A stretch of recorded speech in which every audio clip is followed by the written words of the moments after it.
Também farão uma arca de madeira de acácia. O seu comprimento será de 2,5 côvados, e a sua largura de 1,5 côvado, e de 1,5 côvado a sua altura. E cobri-la-á de ouro puro. Por dentro e por fora a cobrirás, e farás sobre ela uma coroa de ouro ao redor. Depois porás na arca o testemunho que eu te darei. Êxodo, capítulo 25, versículos 10, 11 e 16. De todos os objetos descritos na Bíblia, nada empolga mais quem gosta de histórias fantasiosas do que a Arca da Aliança. O baú revestido de ouro que guarda as tábuas da lei. O que era a Arca da Aliança? A Arca da Aliança era um baú de madeira, recoberto todo de ouro, que foi fabricado no Sinai durante o êxodo dos judeus para guardar as tábuas da lei. Le mot en hébreu, c'est Aaron. Em hebraico, a palavra é Aron, que significa basicamente baú, uma caixa em que se pode colocar algo. A Arca da Aliança continha tábuas de pedra, mas também continha a vara de Arão que floresceu. Poderíamos dizer que era uma linha direta com Deus Todo-Poderoso. O livro dos Números disse que Moisés falou com Deus por meio da arca e que ele ouviu a voz de Deus ressoar entre os 2 querubins de ouro esculpidos na tampa. O profeta Samuel, muito antes da construção do templo, estava dormindo. Ele era o assistente do sumo sacerdote Eli e dormia, como os outros assistentes, na parte do tabernáculo onde estava a arca sagrada. E sabemos que ele ouviu uma voz que dizia: Samuel, Samuel. Ele foi então até o sacerdote para perguntar: o senhor me chamou? E ele respondeu: não, meu filho, volte a dormir. Finalmente ele percebeu que a voz era de Deus, que chamava Samuel para levar uma vida religiosa. E, como já se disse, a arca era um tipo de rádio para falar com Deus. Mas, acima de tudo, foram as propriedades militares da Arca da Aliança que a tornaram a mais famosa das relíquias antigas. Seus feitos são lendários. Para os israelitas, era um escudo contra os inimigos e uma arma com propriedades formidáveis e surpreendentes. Será que há alguma verdade por trás desse baú lendário? Quando estudamos alguns grandes relatos históricos, devemos lembrar que existem 2 tipos de verdade. Existe a verdade que tem uma mensagem, que pode ou não ser histórica, porque sua mensagem é tão importante que pode ou não ser apresentada por meio de personagens históricos ou simplesmente contada como história. Uma história que tem significado é menos importante do que a verdade que ela contém. É como se você fosse a uma joalheria de grande reputação para comprar um belo diamante. Normalmente ele viria numa bela caixa, é isso que chamamos de historicidade. Mas se o diamante fosse enviado num saco de papel, o diamante continuaria a ser valioso. Onde minha busca por esse objeto mítico me levará? Muito bem, vamos lá. No capítulo 24 do livro do Êxodo, Moisés sobe ao topo do Monte Sinai, no deserto do Sinai. No Monte Sinai, Deus dá a Moisés instruções para construir a arca. A Bíblia nos dá uma descrição da Arca da Aliança.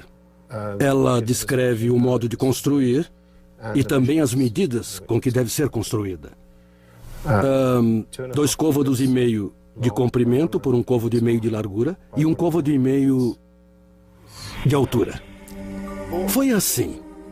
Deus instruiu Moisés para revesti-la de ouro puro por dentro e por fora, para fazer uma tampa de ouro puro e para fazer 2 querubins de ouro e colocá-los na tampa.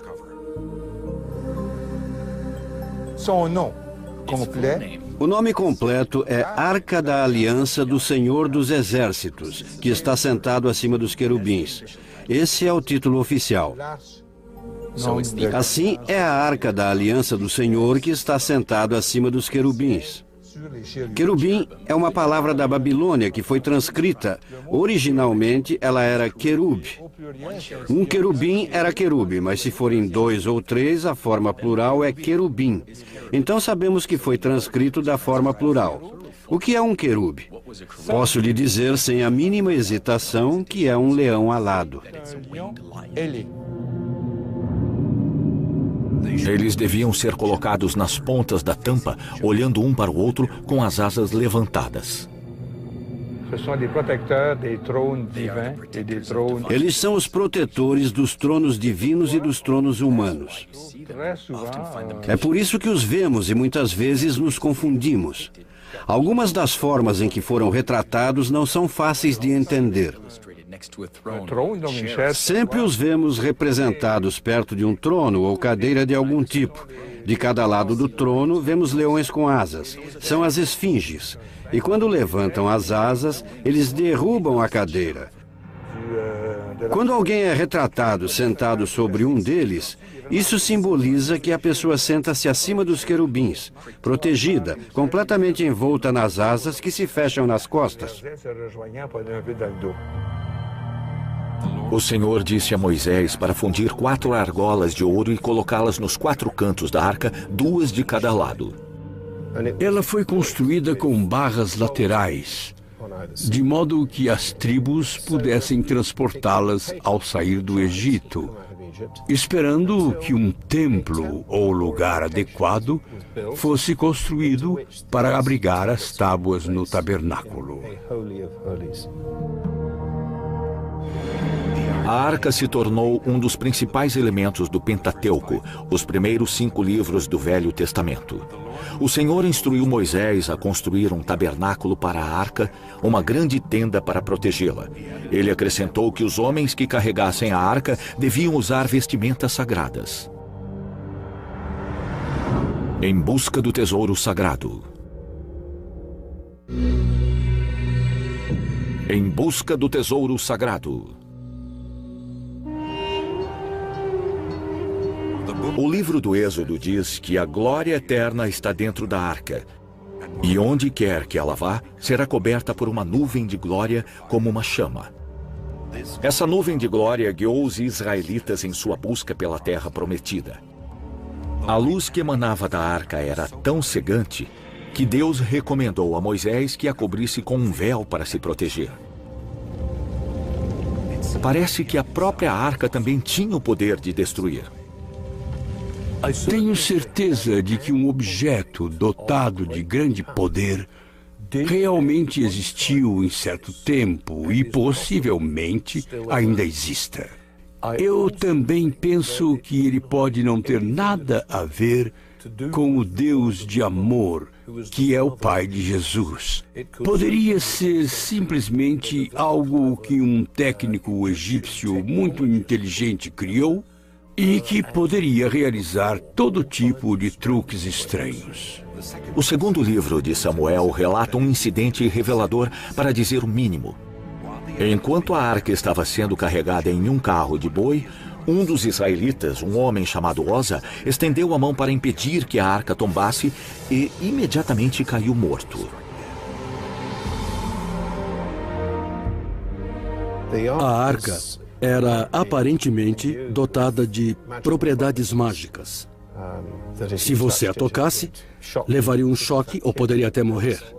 Existem relatos de um homem que estendeu o braço para segurar a arca que estava sendo transportada e foi atingido por um choque que o matou. Bom, meu interesse pela arca me levou a realizar experiências nela com eletricidade estática. É um veículo perfeito para acumular muitos milhares de volts de eletricidade estática, que ao serem descarregados em alguém que esteja em contato com o solo, poderiam causar um forte choque. Segundo o livro dos Números, acontecia que, partindo a arca, Moisés dizia: "Levanta-te, Senhor, e dissipados sejam os teus inimigos, e fujam diante de ti os odiadores." Os homens que a transportavam carregavam-na com varas colocadas sobre os ombros, e essas varas passavam através de anéis isolantes. Estaremos lidando com algo, com um tipo de artefato antigo com grande poder dentro dessa caixa e que fosse fatal ao ser tocado? Eu não sei, mas isso me intriga. A Arca da Aliança tinha um poder imenso. No livro de Josué, a Arca da Aliança permite que o sucessor de Moisés separe as águas do Rio Jordão para que os israelitas possam cruzá-lo a pé. A arca foi um auxílio a Josué novamente durante o cerco de Jericó. A cidade não se rendia e Josué disse aos sacerdotes que guardavam a arca que circulassem as muralhas da cidade com a arca. No 7º dia, as muralhas de Jericó desabaram. Por algum tempo, a Arca da Aliança e seus poderes misteriosos continuaram a guiar os israelitas para a Terra Prometida. A Arca da Aliança é um ícone do Velho Testamento. Mas de onde vieram essas histórias? Quem as escreveu? O texto do Velho Testamento cobre um período de 1000 anos. Uma comunidade aprendia as histórias de outra comunidade, que já havia aprendido as histórias de outras comunidades e etc. Foi uma verdadeira cadeia comunitária. Em certo ponto, as histórias eram tão conhecidas que começaram a ser um pouco transformadas em diversos idiomas. E como resultado, acabamos com textos diferentes e variações diferentes das mesmas histórias. Então, quem escreveu a Torá? Posso lhe dizer, mas não tenho certeza absoluta de estar certo. Seus espectadores vão reagir e dizer, ele está especulando. Na maior parte, a Torá foi escrita depois do exílio. Conforme as pessoas voltaram, elas desenvolveram a teologia da Terra Santa, da Terra Prometida, e quiseram legitimar esse presente. Pedaços de conversas, arquivos e textos foram usados, desenvolvidos e comentados para criar a Torá.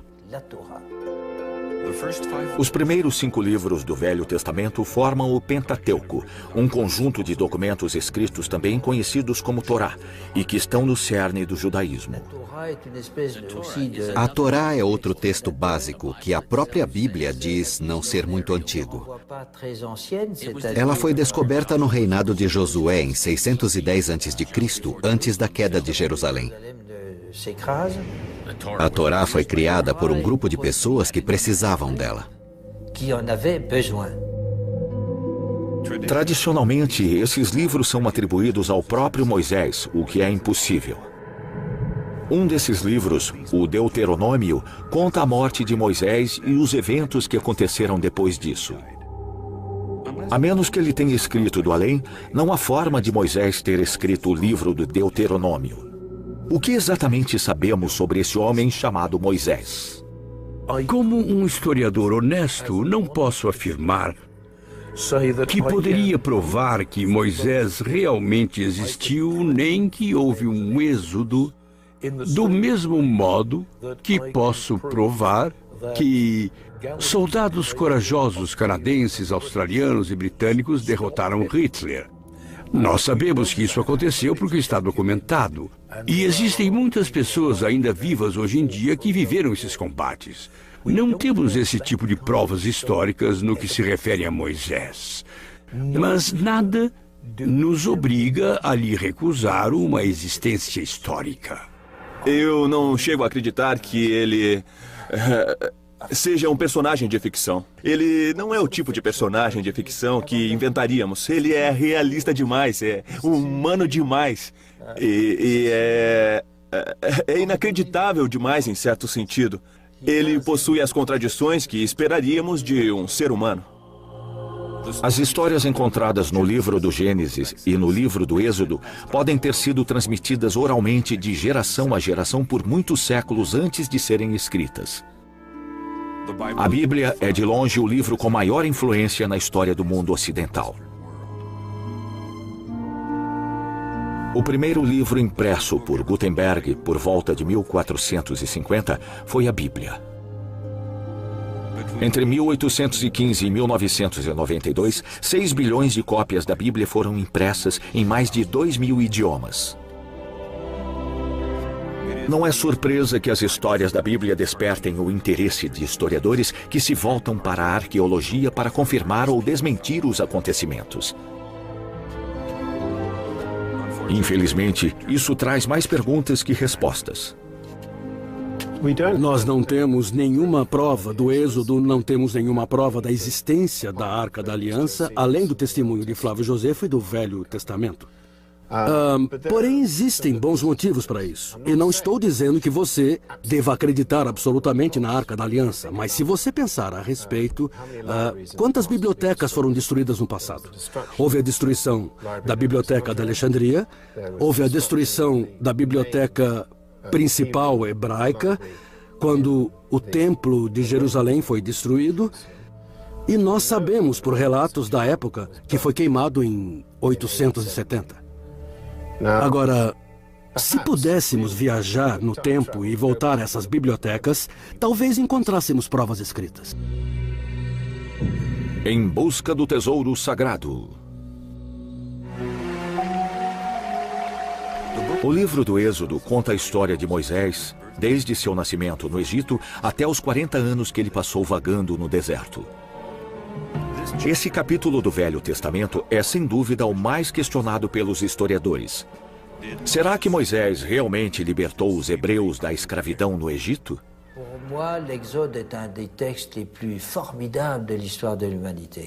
Na minha opinião, o Êxodo é uma das histórias mais desafiadoras do passado da humanidade. Por quê? Não por causa dos judeus, pois atualmente a Páscoa, para os judeus, é mais uma celebração de seu êxodo do Egito, da sua libertação e da formação de um povo. O texto é importante, porque é o documento básico para a libertação dos homens, de todos os homens, de todos os povos oprimidos, de todos os escravos. É isso que o torna mais interessante. Se examinarmos a história, é difícil. Pegamos uma ponta da linha, puxamos a linha e ela quebra. Então, quando olhamos essa história, o que os escravos judeus construíram no Egito? Historicamente, é difícil acreditar que eles construíram as pirâmides. Não creio que os judeus fossem construtores. As construções são antigas demais. Precisamos ler as histórias pós-exílio. Sabemos que os escravizadores do Egito foram os ptolemaicos, os cidadãos gregos do Egito que buscavam escravos por toda parte, especialmente na Judéia, onde encontraram judeus que estavam completamente desorganizados na época. No século XV ou VI a.C., talvez mesmo depois. Desculpe, quis dizer século III ou IV. Os magnatas gregos no Egito queriam construir Alexandria e tinham escravos para isso. E então os judeus, os escravos libertados, criaram a comunidade judia mais famosa no mundo, nas sombras da biblioteca. Era uma sociedade altamente intelectual. E, por sorte, eles produziram a Bíblia grega, a Bíblia dos 70, que é considerada a Bíblia das Bíblias. Será que Moisés realmente abriu o Mar Vermelho? Esse período, chamado de 19ª dinastia, é bem conhecido pelos historiadores que se especializam no Egito Antigo. Escavações arqueológicas revelaram vestígios consideráveis, mas não há menção a Moisés ou da fuga de milhares de judeus pelo Mar Vermelho. Esse silêncio é um pouco perturbador. Alguns eventos descritos no livro do Êxodo, como as pragas que assolaram o Egito e a destruição dos exércitos do faraó, engolidos pelo Mar Vermelho, deveriam ter sido mencionados nas histórias egípcias. Uma das perguntas que passam pela minha cabeça é por que, tendo concordado que Moisés pudesse levar seu povo para a liberdade, o faraó de repente mudou de ideia e enviou os melhores soldados egípcios para persegui-los e levá-los de volta. Eu até ouso sugerir isto. Moisés não construiu a arca como está no relato bíblico. Ele foi criado como um príncipe do Egito e sabia o que era, conhecia seu poder e levou-a consigo. E quando o faraó descobriu que aquela arca única, incrível, poderosa e muito valiosa havia desaparecido, ele ficou completamente furioso e disse a seu general da cavalaria: traga-o de volta, custe o que custar. E esse preço foi a morte dos melhores soldados do exército egípcio. No livro do Êxodo, Moisés encontra Deus no Monte Sinai, na cadeia das montanhas do Sinai. O Sinai é uma península egípcia triangular com uma área de aproximadamente 60 mil quilômetros quadrados, limitada ao norte pelo Mar Mediterrâneo e ao sul pelo Mar Vermelho. A área sul dessa península é muito montanhosa. Segundo a tradição, é ali que fica o Monte Sinai. Têm sido realizados estudos arqueológicos em toda essa região. Os cientistas encontraram artefatos que provam que a área era habitada durante o período neolítico. Porém, eles não encontraram nada que indicasse um êxodo em massa, nem uma ocupação significativa. No máximo, as cerâmicas e esculturas indicam que as montanhas podem ter abrigado pequenas comunidades que faziam adorações religiosas. Embora seja improvável que o Moisés descrito na Bíblia tenha realmente existido, os historiadores acreditam que essa lenda foi inspirada por um homem real, sem dúvida o chefe de um clã da tribo levita, uma comunidade que vivia no extremo sul da terra de Canaã, a terra prometida dos israelitas. Quando nós examinamos o solo de Canaã, nós vemos uma coisa muito interessante. No final da Idade do Bronze, nós temos os traços clássicos de assentamentos, nós temos cerâmicas elaboradas e muito bem decoradas, nós temos urnas funerárias sofisticadas. Então, de repente, no início da Idade do Ferro, nós encontramos nas terras altas de Canaã, e não mais nas planícies, um novo tipo de povo, que aparece repentinamente como pontos em um mapa, como luzes acendendo em todo o mapa de Canaã. Essas pessoas são espartanas. Sua cerâmica é muito simples, as urnas funerárias são simples. E na medida em que podemos reconstruir sua estrutura política a partir dos achados no solo, elas parecem ser mais democráticas do que os habitantes que as precederam. Mas o mais interessante é que eles não comiam porco. Esses foram os primeiros israelitas e eles apareceram de repente, mais ou menos na época em que sugere uma das versões da Bíblia Sagrada. Esse Moisés histórico provavelmente viveu por volta do século 13 a.C. Não temos nenhuma prova física de que Moisés tenha existido, do mesmo modo que não temos provas da existência física da arca. Temos apenas descrições tradicionais. Os israelitas têm um túmulo de Moisés ao sul de Jerusalém, que é antigo e muito venerado. E é claro que ele é personagem principal do Velho Testamento. Depois de 600 anos de tradição oral, o Moisés histórico transformou-se em um homem extraordinário. O eleito, o mensageiro de Deus.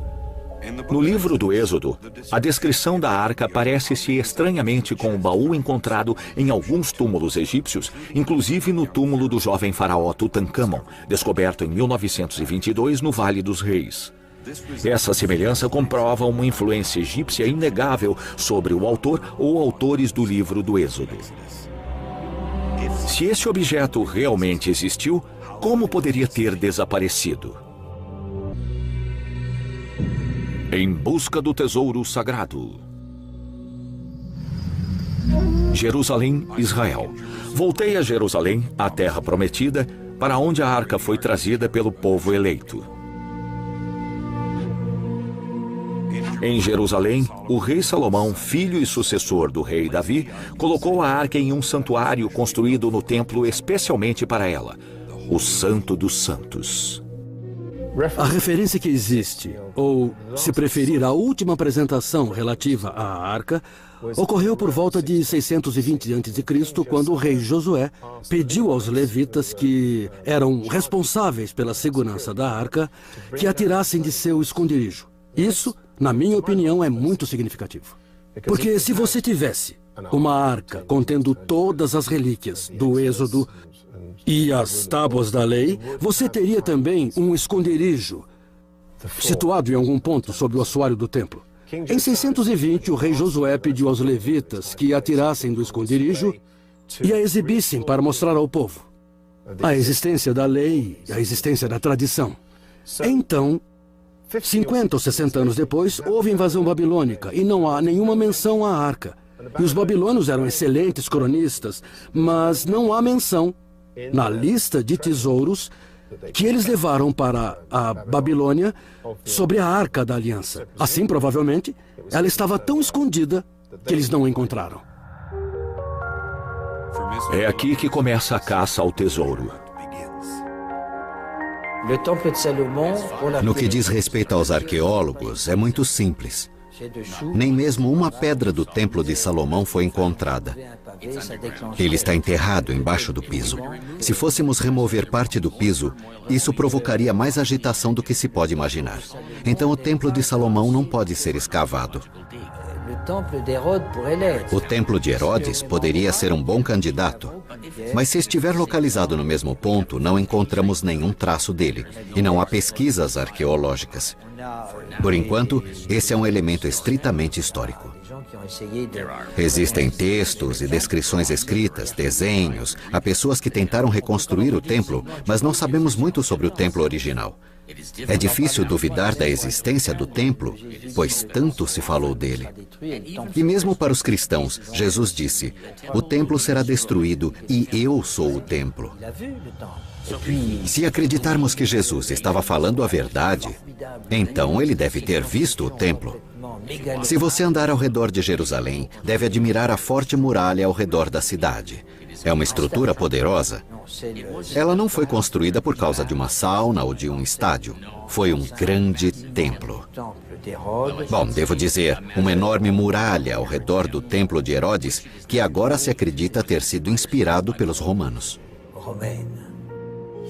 O motivo pelo qual Nabucodonosor não pegou a arca é porque quando ele chegou ao Templo de Salomão, ela não estava mais lá. Então, o que aconteceu com a arca depois da sua última apresentação documentada no Santo dos Santos em Jerusalém? Ninguém sabe e existem muitas hipóteses. Existem várias teorias sobre o que houve com a arca. Segundo uma dessas teorias, a arca está agora em uma caverna perto do Monte Sinai. Supostamente, antes das invasões babilônias, o profeta Jeremias levou a arca para uma caverna perto do ponto em que Moisés viu a sarça ardente e ela ainda está lá. Depois do templo ser saqueado por ondas de invasores, ela poderia ter sido levada pelos assírios, ela poderia ter sido levada pelos babilônios, ela bem poderia ter sido oculta por um dos sacerdotes ou profetas em alguma caverna segura nas montanhas. Ela poderia ter sido oculta pelos Qumran, onde os pergaminhos misteriosos foram achados. Ela poderia ter sido levada para a Etiópia, e isso implica um romance entre o rei Salomão e a rainha de Sabá. A arca pode ter ficado segura em uma pequena aldeia no norte da Etiópia. Essa hipótese é apoiada por fontes bíblicas e por uma longa tradição oral. Se nós procurarmos o último local da arca, procuramos por uma dentre muitas hipóteses, e a hipótese da Etiópia, que diz que ela está em Aksum, na Etiópia, é tão forte quanto as outras. Os próprios historiadores etíopes rastreiam os eventos até um de seus melhores governantes antigos, um homem chamado Menelik, cujo nome é traduzido como Filho do Homem Sábio. E quando lemos o encontro entre o rei Salomão e a bela rainha negra de Sabá, temos de lembrar que um dos livros da Bíblia é chamado de o Cântico dos Cânticos, ou o Cântico de Salomão. E ele é um belo texto, muito erótico, um poema de amor que fala de uma bela mulher negra. E supomos que o próprio rei Salomão escreveu o poema. Também existe uma referência E sabemos como as frases da Bíblia podem ser indiretas, em que se diz simplesmente: ela ficou maravilhada com a sabedoria de Salomão, e ele lhe deu tudo o que seu coração desejava. Isso pode ser uma frase simples para dizer que ele a engravidou. Então, de volta a Sabá, a bela rainha negra está esperando o filho de Salomão, a quem dá a luz, e quando ele chega à idade adulta, ela lhe conta quem seu pai realmente é e diz: sei que será bem recebido, você quer conhecê-lo? Existem relatos no folclore e na história da Etiópia sobre como Menelik viajou. Foi saudado por Salomão com reconhecimento, muito orgulho e prazer. E quando ele partiu, recebeu a arca como proteção, porque Salomão sabia que os inimigos se reuniam em volta de Jerusalém e a arca estaria mais segura com seu filho e com a rainha mãe dele no poderoso reino de Sabá. Em busca do tesouro sagrado. Segundo o Quebra-Negast, ou simplesmente Negast, escrituras sagradas que datam do século XIII e que são consideradas um dogma pelos cristãos da Etiópia, a arca foi mantida por muito tempo em uma capela no lago Tana. A preciosa relíquia agora é guardada na pequena igreja de Santa Maria de Sião, em Aksum. Mas existem problemas com essa história. A arca que está em Aksum, nos planaltos da Etiópia, foi vista por muitas pessoas antes que as autoridades etíopes parassem de expô-la. E claramente ela é um objetivo cristão medieval, e ela tem cruzes em sua superfície, não se parece em nada com a arca carregada pelos israelitas através do Sinai. Muitos livros foram escritos sobre o assunto, e a maioria deles concorda que a arca foi para a Etiópia, embora não exista muita base para afirmar isso. Um dos argumentos que são usados pelas pessoas que dizem que a teoria etíope é correta é, primeiro, a existência de judeus na Etiópia, os falachas. E, em segundo lugar, o fato de os falachas terem usado, quase todos eles em Israel agora, muitas práticas cerimoniais muito antigas que supostamente indicam que a comunidade ficou separada do mundo judaico exterior por um período muito, muito longo. Eles representam uma tradição judaica particularmente antiga, salomônica, mas não há motivo para supor que tenham alguma conexão com a arca. A cidade antiga de Jerusalém agora é dominada por uma bela mesquita chamada de Domo do Rochedo, e que recebeu esse nome por seu belo telhado dourado. A mesquita foi construída por volta de 690 d.C., no mesmo lugar do antigo templo de Herodes, que por sua vez foi construído no lugar do templo de Salomão. Outra teoria é que a arca nunca deixou Jerusalém. Quando a cidade foi capturada pelos babilônios, os sacerdotes, temendo que a arca caísse nas mãos dos inimigos, a esconderam em uma câmara secreta construída sob o templo. Supostamente, ela ainda está lá. Isso é interessante, porque não existe, até agora, não há evidência física, não há prova física da existência do Templo de Salomão. Por outro lado, é impossível escavar na montanha do templo, porque é um local muito sagrado, tanto para o Islã quanto para o judaísmo. Então, a existência de um templo é muito importante para tudo isso. Sem um templo, não existe a história da arca. Então, depende do que se quer procurar primeiro.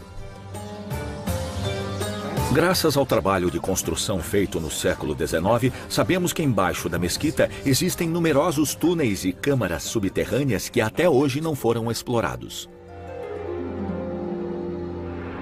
Warren, o grande engenheiro britânico que supervisionou a construção na montanha do templo e que a conhece mais do que todos, mais do que qualquer pessoa, estava interessado em encontrar a arca. Ele sabia que ela podia estar escondida sob a montanha.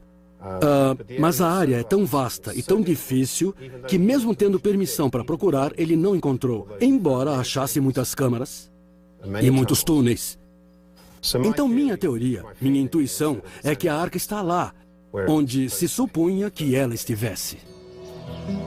A área do Domo do Rochedo foi também o local da sede dos Cavaleiros Templários, uma ordem de cavaleiros de natureza militar e religiosa no século XII. Durante sua ocupação do templo, de onde vem o nome Cavaleiros Templários, esses monges militares que se tornaram lendários descobriram muitos tesouros ocultos, inclusive a Arca da Aliança. Eles a levaram secretamente de Israel para a Europa e a esconderam de novo. Em busca do tesouro sagrado.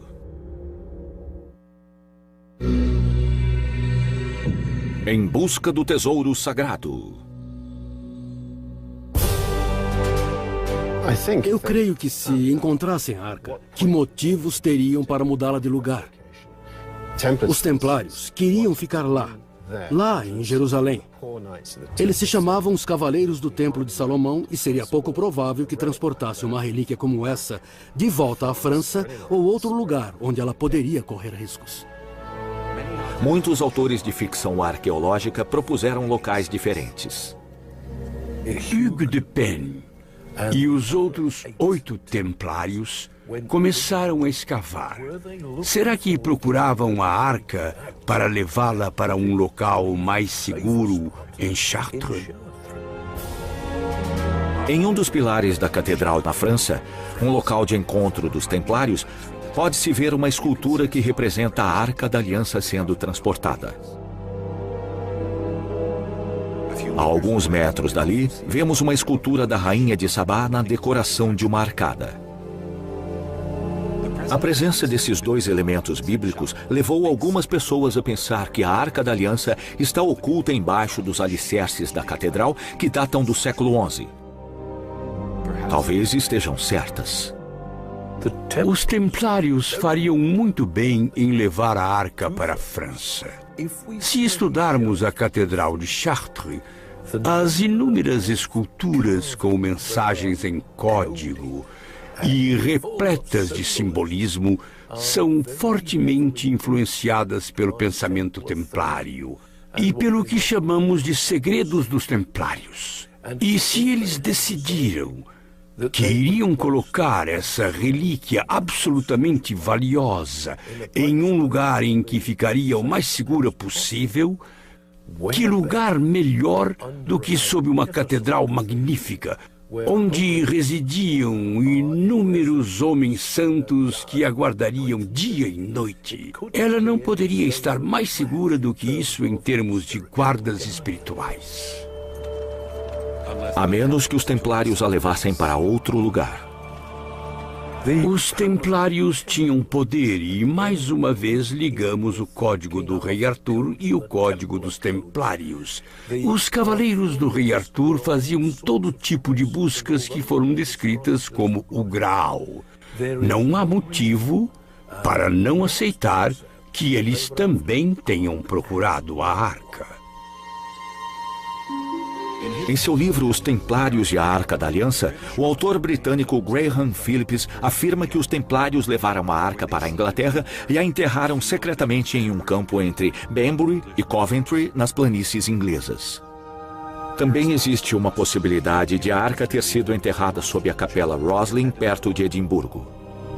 Segundo essa história, foram os templários que levaram a arca para a Escócia.